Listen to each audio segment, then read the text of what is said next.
Listen carefully. What I'm about to say isn't anti-woman. It's reality, and reality doesn't care who it offends. We're living in an era where men, good men, disciplined, responsible, emotionally grounded, are quietly disappearing from the dating market. Not because they can't find someone, but because they've finally realized that what's on offer isn't worth the cost. You look around and see the same story everywhere. Men in their late 20s, 30s, even 40s, stable jobs, solid incomes, decent looks, yet they've been single for years, not months, years. And if you ask them why, they don't talk about trauma or heartbreak. They talk about math, risk-reward ratios, emotional economics. Modern relationships for men have become a losing investment. You give your time, energy, love, and stability, and in return, you're met with suspicion, competition, and constant evaluation. It's like signing a contract that can be torn up anytime she gets bored. A man today doesn't fear loneliness. He fears betrayal. He doesn't fear being single. He fears being used. He doesn't fear commitment. He fears committing to someone who sees him as a tool, a resource, a convenience. Society has told women that they deserve everything, and told men that they must earn everything. And that imbalance has turned intimacy into negotiation. Every date feels like a job interview, every gesture like a test, every mistake like a strike on your record. We've built a culture where men have to prove their worth not to a partner but to a judge. And most men are done standing trial. But here's the part that truly breaks something deep inside. Men didn't give up on love, they gave up on being punished for giving it. They watched their fathers lose everything in divorce court. They watched their friends get humiliated for trying to lead. They watched women online mock men for working too much, too little, being too nice, too distant, too emotional, too cold. It doesn't matter which direction they move. The criticism follows. So they stopped moving. They stopped chasing. They stopped believing that connection was worth the pain. And the silence that follows, that quiet withdrawal of masculine energy from the romantic world, is louder than any protest. Men are not becoming colder. They're becoming cautious. And in a world where effort no longer equals appreciation, caution becomes wisdom. Let's be brutally honest. Something fundamental changed in how men and women see each other. And it didn't happen overnight. It's been building for decades, quietly, like rust under paint. When you talk to men today, they're not angry, they're tired. Tired of being told to man up by women who don't even know what a man is anymore. Tired of being told to provide by those who don't bring anything to the table but entitlement and expectations. Tired of playing a game where every rule has been rewritten, every value flipped, and every act of masculinity turned into a crime. Men used to know their place in the world. Work hard, protect, build, provide. That effort was met with respect, with gratitude, with partnership. Now it's met with sarcasm, eye rolls, and that's the bare minimum. What women don't understand is that respect, not sex, not validation, respect is the fuel of masculine effort. Take that away and men don't rage. They retreat. You see, modern women were told they could have it all. But they were never told that having it all means doing it all, the work, the sacrifice, the responsibility. They wanted power without burden, choice without consequence, equality without accountability. And when reality didn't match the fantasy, they blamed men. You can see it everywhere.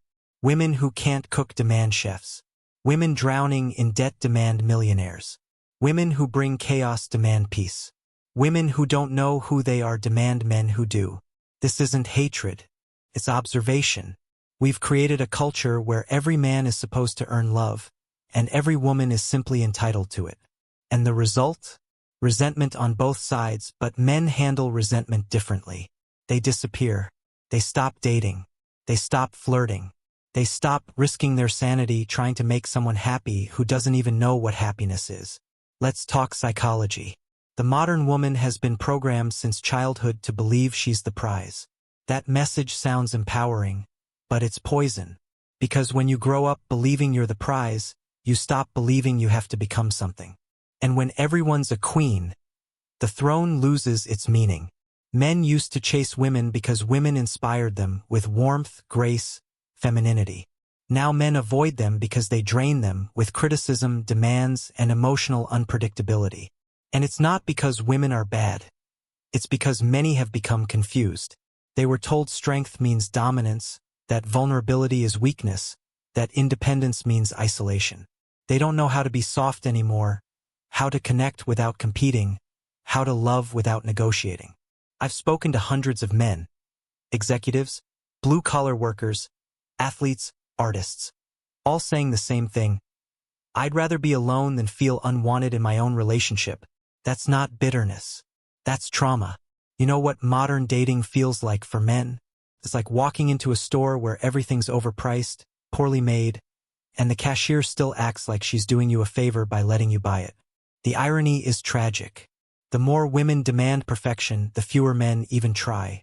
The more they raise their standards, the more invisible they become to the very men they want. And what happens next? They call those men weak or scared of strong women. No, they're not scared. They're done. A man doesn't withdraw because he hates women. He withdraws because he's learned the hardest truth of all, that in today's world, his effort no longer guarantees love. He could be loyal, generous, romantic, emotionally intelligent, and still be told he's not enough. So he stops trying. He finds peace in solitude, purpose in work, companionship in brotherhood. He realizes that freedom, silence, and self-respect are worth more than validation from someone who sees him as a project instead of a person. And while women post quotes about strong, independent living, men quietly build lives that no longer include them. Not out of revenge, but out of reason. Because when the cost of connection outweighs the value of it, even love becomes a bad investment.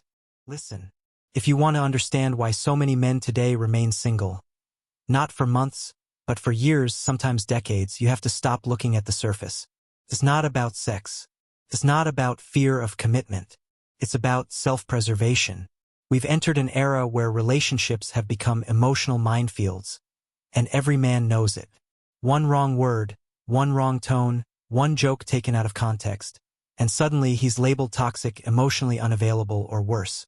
Modern dating feels like walking through a courtroom where the woman is both the judge and the jury, and the verdict is already written before the trial even begins.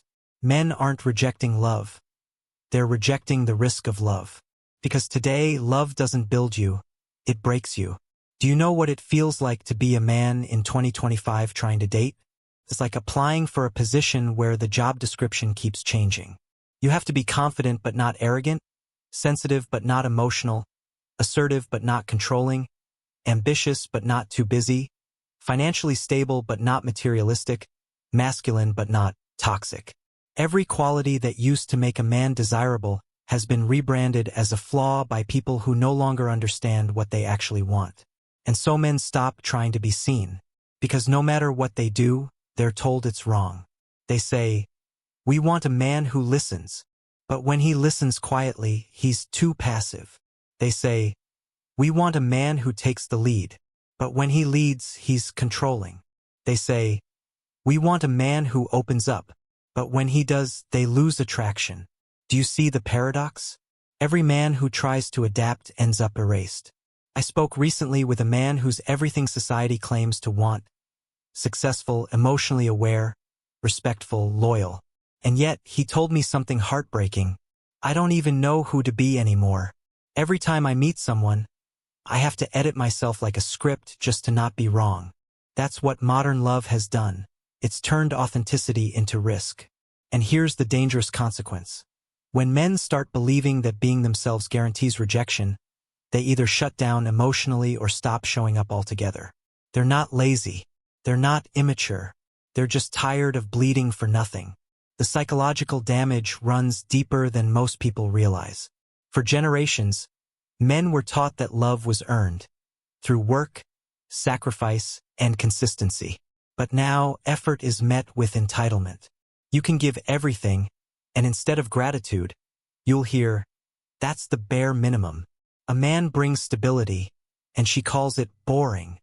He brings loyalty, and she calls it simping. He brings consistency, and she calls it predictable. What women don't understand is that when they devalue what men give, men stop giving it. Not out of spite, but out of logic.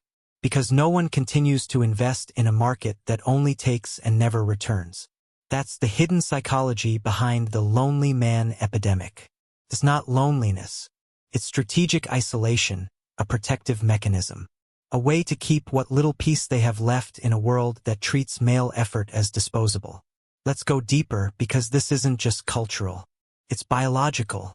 A man's brain is wired to seek purpose. He needs to build, to strive, to conquer challenges. But when he enters a relationship where every act of service, every act of leadership, every expression of love is criticized or mocked, that natural drive collapses. He stops feeling like a man and starts feeling like an employee under review. And once a man loses that sense of purpose, the love dies with it. You can't inspire devotion through fear. You can't build intimacy on sarcasm. And yet, that's exactly what modern relationships have become. Sarcastic, transactional, performative. Everyone's performing confidence, performing independence, performing happiness, while quietly starving for something real. But here's the dark truth. Many women don't actually want real anymore. They want validation, not connection. Attention, not affection. They want to feel desired but don't want to be vulnerable. And that's why so many men have walked away. Because vulnerability without reciprocity isn't love. It's emotional suicide. Men have evolved in silence. They've learned to fill the void with other things. Purpose, gym, brotherhood, work, freedom. They've discovered that peace isn't found in the warmth of someone's arms, but in the absence of chaos. They've learned that solitude isn't loneliness. It's clarity. And that's terrifying for modern women, because they've built their power on the assumption that men will always come back. But this time they won't. Because once a man experiences peace, real peace, he won't trade it for conditional affection. You can shame him, you can mock him, you can call him lonely, but he'll be sitting in his quiet apartment, eating his own food, spending his own money, living on his own terms, and he'll be fine. Meanwhile, the women who laughed at him for not being man enough will scroll through their phones at midnight, wondering why all the good men disappeared. They didn't disappear. They just stopped auditioning. Listen carefully, because what I'm about to say is not just an observation.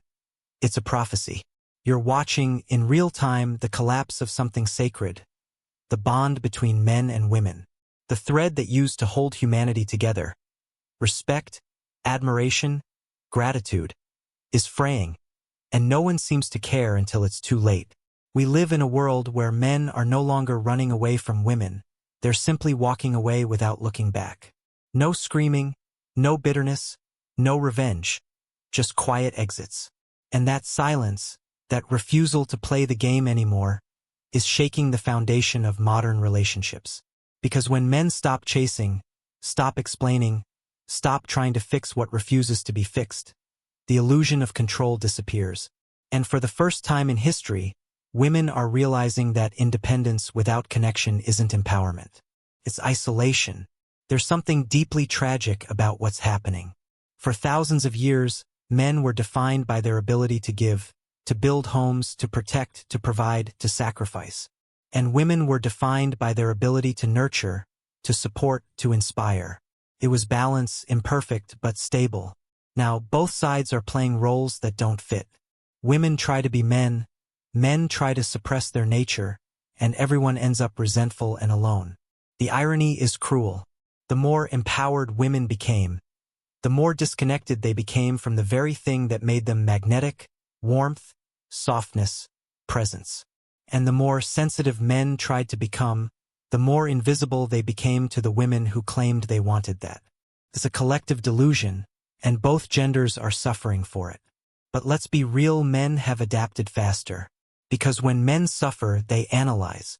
They find solutions. They rebuild. When women suffer, they externalize. They blame. They post quotes online about self-love while drowning in unspoken grief. A man who's been broken by love doesn't stay broken forever. He turns his pain into discipline.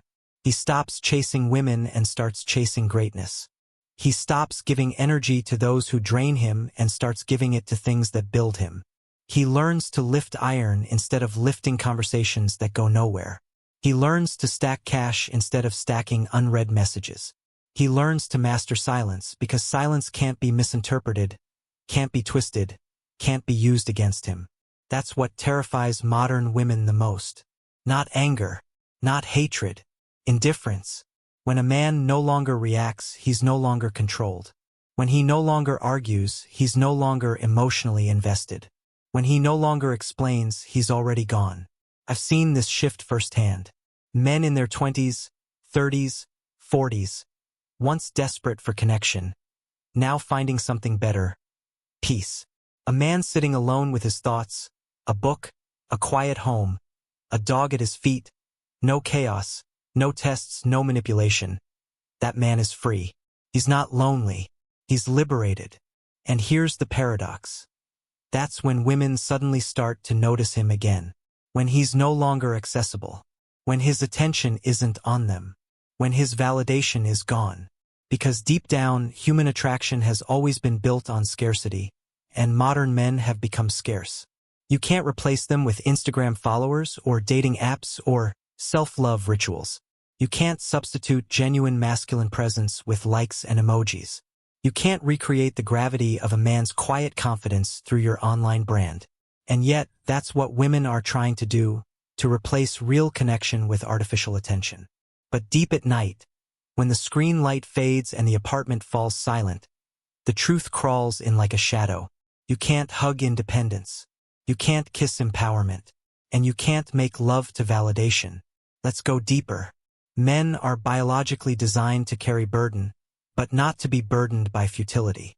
When a man gives effort and receives emptiness, something inside him dies. Not his masculinity, but his willingness to use it. He stops building bridges because every bridge he built was burned behind him.